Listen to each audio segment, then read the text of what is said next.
This podcast is brought to you by sdbullion.com. I've known the guys since 2011. I trust them, and so should you. New customers can get physical metal at spot by visiting sdbullion.com/spot. Hump Day Wednesday, greetings to TFMR. It's Wednesday, February the 4th. We're having ourselves a week. You know what? Not doing that badly. I know today was frustrating, right? Same old, same old. Selling commences as soon as the New York Stock Exchange opens at 9:30 Eastern. Selling then complete before lunchtime, sometime between 11 and 12 Eastern. And then the levitation back. Shares gap higher because metal's been so strong overnight, but it's because the selling is immediately taking place on New York Stock Exchange. The shares immediately go down. But then now for the actual third day in a row this week, all 3 days this week, shares battling back into the green at the close. The GDX well off its lows, 3.5 points up off its lows. Actually in the green by 0.5%. And like I said, for the third day in a row this week, the final 10 or 15 minutes were almost straight up. Today, almost a full point. Okay, what's going on? Well, maybe it's in anticipation of the first earnings release of earnings season tomorrow morning. 6 o'clock Eastern time tomorrow morning. 11 o'clock in London? 6 o'clock Eastern, Barrick. Again, not my favorite company. Been in business for years and were always the gleeful provider of the forward sales and the gold to be hedged in New York and in London. Barrick just, never liked that company, but whatever. Hey, they're a high leverage producer because their costs are so high. They should, you'd think, have pretty good numbers. The expectation earnings per share is 87 cents for the fourth quarter. Yeah, God, I don't know what the hell to expect, but that might be why the shares kind of perked up. Because Barrick beats, that's going to spread. Everybody's going to be like, well, shit, if Barrick could beat, what's Newmont going to do? What's AEM going to do? You know, and down the list as we get rolling into earnings season. Again, kicking off tomorrow. We had a great rally overnight.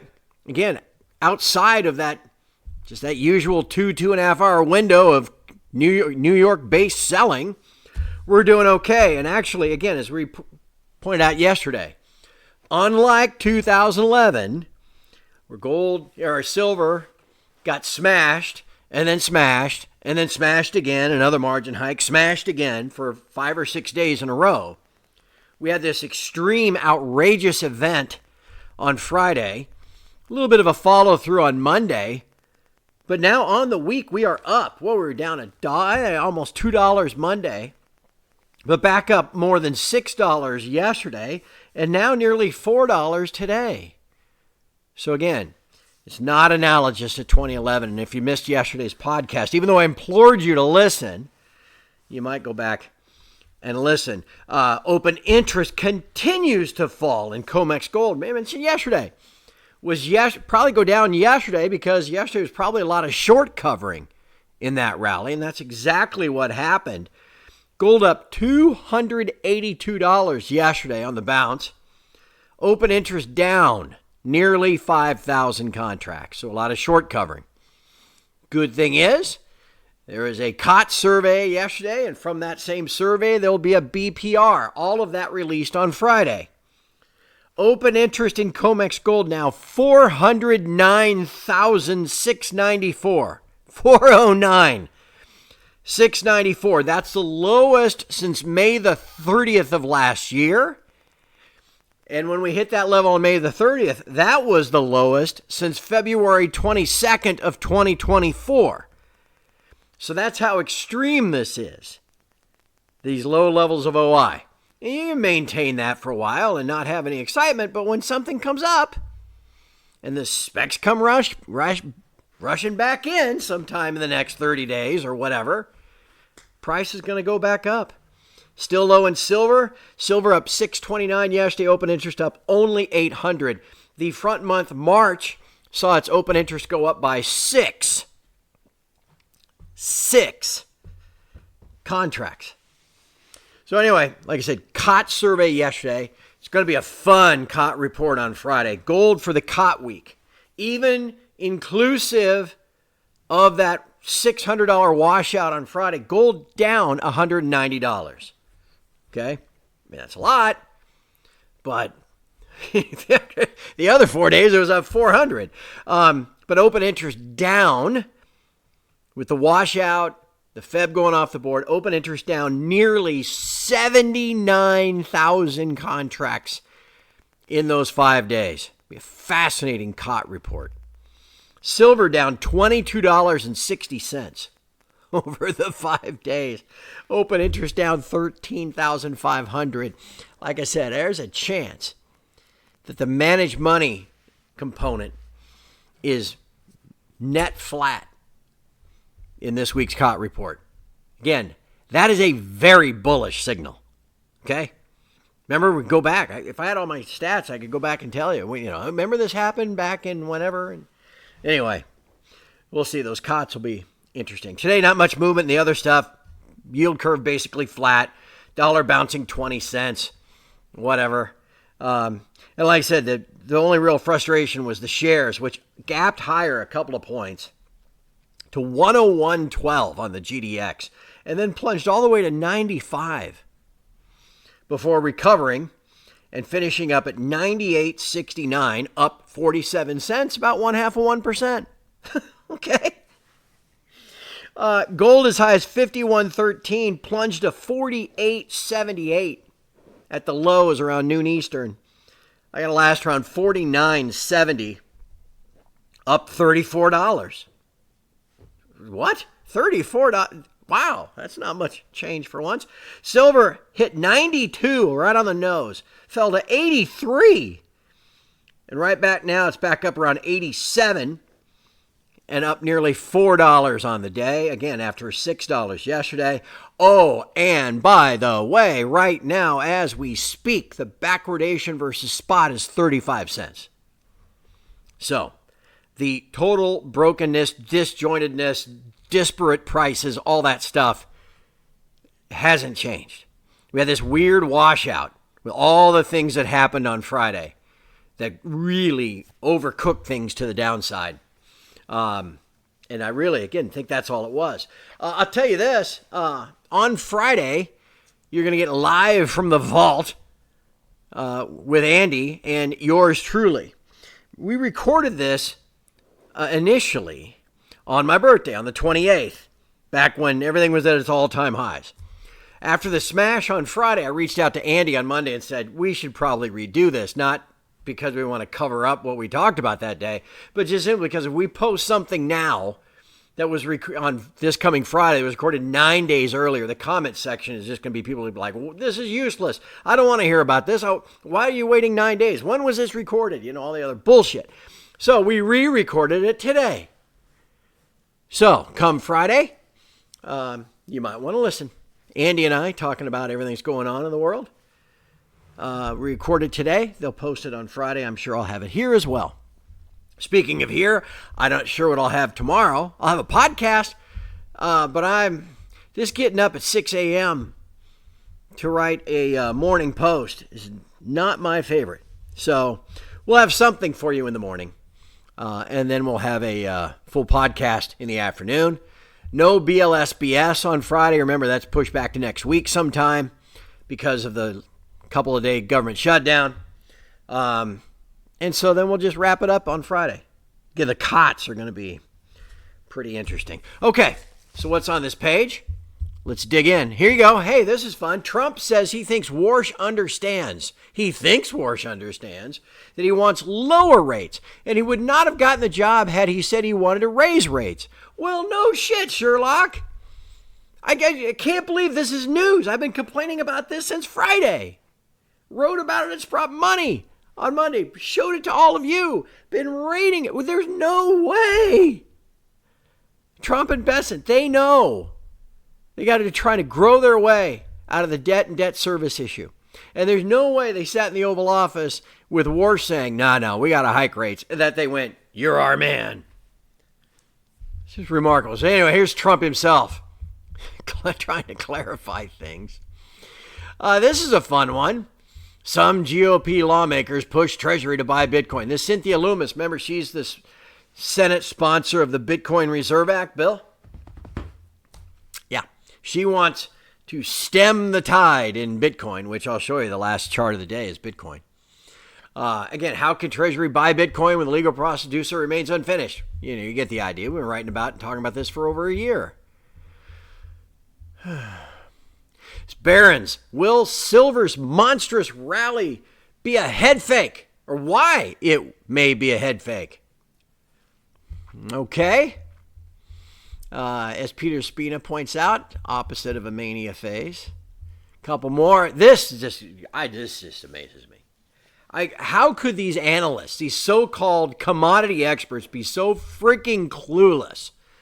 This whole list from Scotiabank, sourced off of Bloomberg. Every major bank with their gold estimate for this year and next. And look at all of them marking it back down.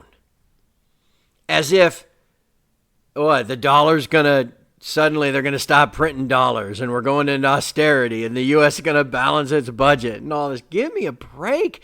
I mean, look at some of these.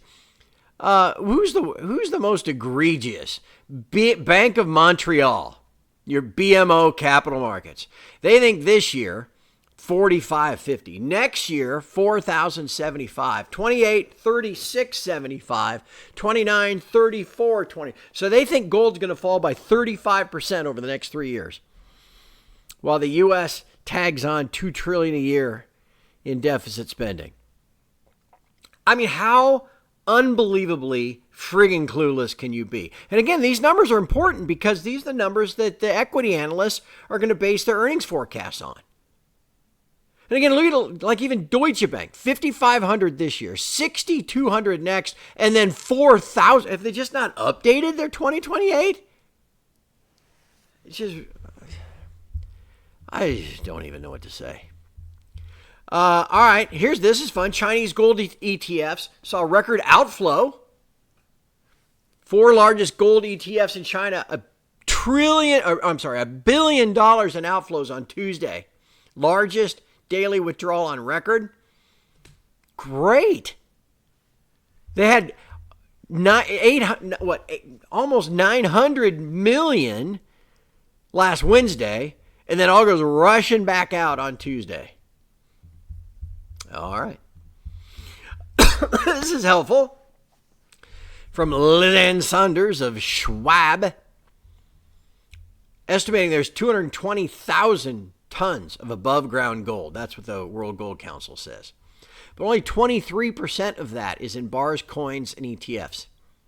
And I would even, again, so if you're Poland and you're going to buy 150 metric tons this year, or you're Tether, you're going to buy 100. 44% of the above ground supply is in jewelry. So where's it going to come from? Really remarkable stuff here. And I just thought this was an interesting little pie chart. And then one more. War, again, not going away. Crude rallied. Looked like the potential talks were off. And then all of a sudden, talks are on for Friday. All the while, U.S. with a massive military buildup. Some people say it's the biggest movement of supplies, material, all the rest since 2003. Remember what happened in 2003. So this continues to be a worry. And then finally, somebody had printed this off a week ago, 2 weeks ago, and I saved it. And I thought, well, I'm going to put it all on one sheet and then give it to all of you when earnings season starts. There's 20, 40 companies here about when they're going to report. Okay, you can see on here, Barrick, symbol B, going to report tomorrow.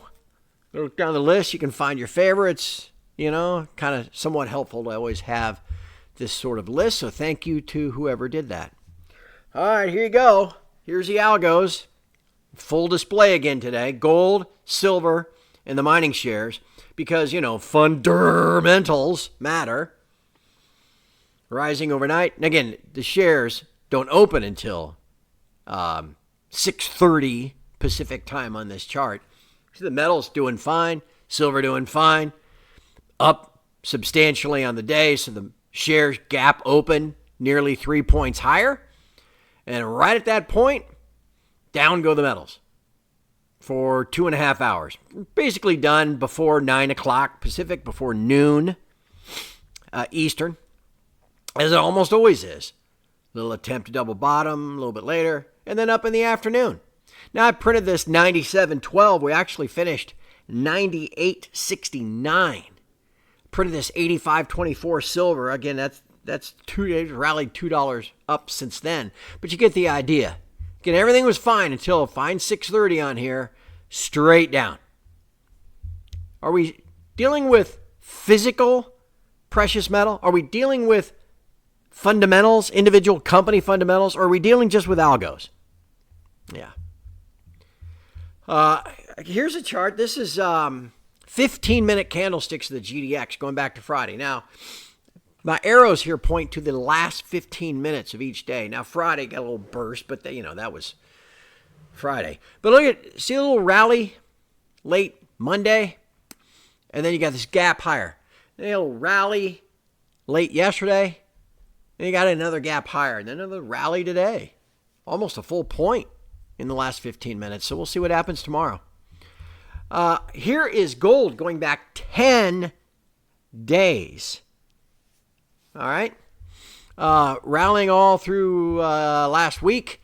The big plunge on Thursday when now we know, right? Somebody was like letting word out what was coming. A rally back Thursday night, and then it just straight down into Monday. It was just this huge drop, $1,000 drop.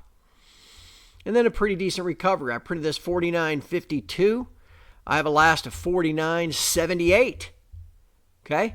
Looks to me, if you were to look at this, when it was coming down on Friday, it bounced from about 5,200 and then initially tried to hold 5,200 Thursday night and then just, woof. So 5,200 would be my first target. And again, that was our target for the whole rally when we broke out from 4,400.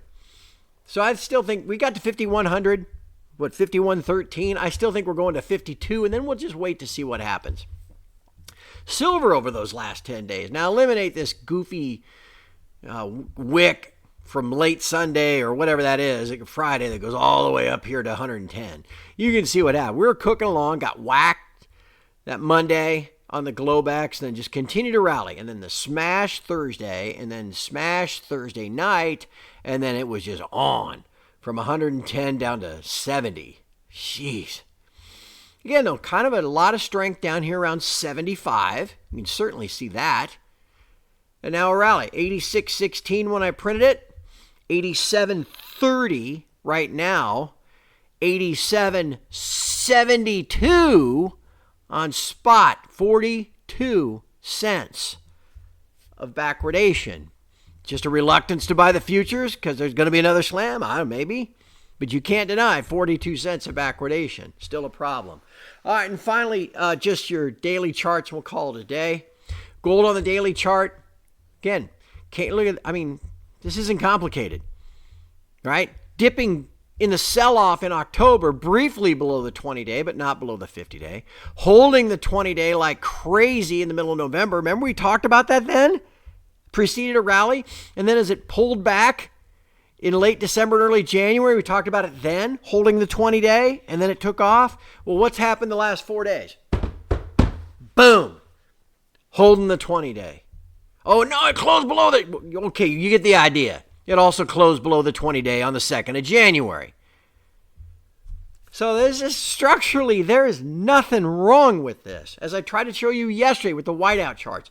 If we just had gone up to about 5,200 and then just kind of rolled over, we'd be like, hey, nothing wrong with this. But since it got so crazy late last week and we went all the way to 55, 56, now it's like, oh, God, look at that red candle. A red candle means nothing to me. I mean, from a short-term sentiment standpoint, fine. But remember, the monthly chart, terrific. Same thing in silver. Silver had gone up into this resistance area around 95. It would already have been up $20 on the month, $25 on the month. If we just would have gone sideways and then plunged to the 50-day, we'd be right now going, this looks great. Looks like the next target's 105, 110.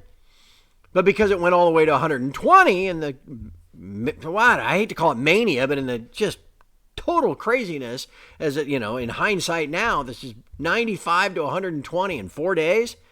Then you get this massive, well overcooked plunge, holds the 50-day, and now battling back above the 20. Get above the 20, get above 95, and the next target will be 105.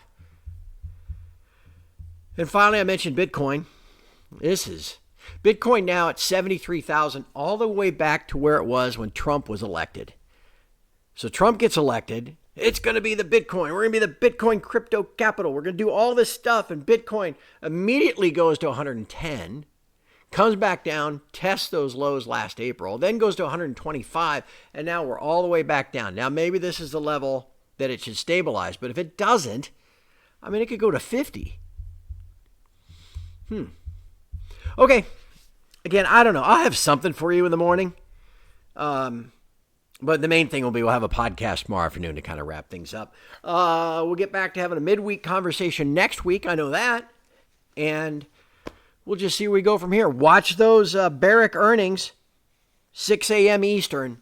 We'll get those. 87 cents is the estimate. And we'll see if that can't give us a little something to kickstart some energy in the shares tomorrow. Okay, have a great rest of your day. We'll see you tomorrow. Pal Turd Ferguson signing off. I'm out.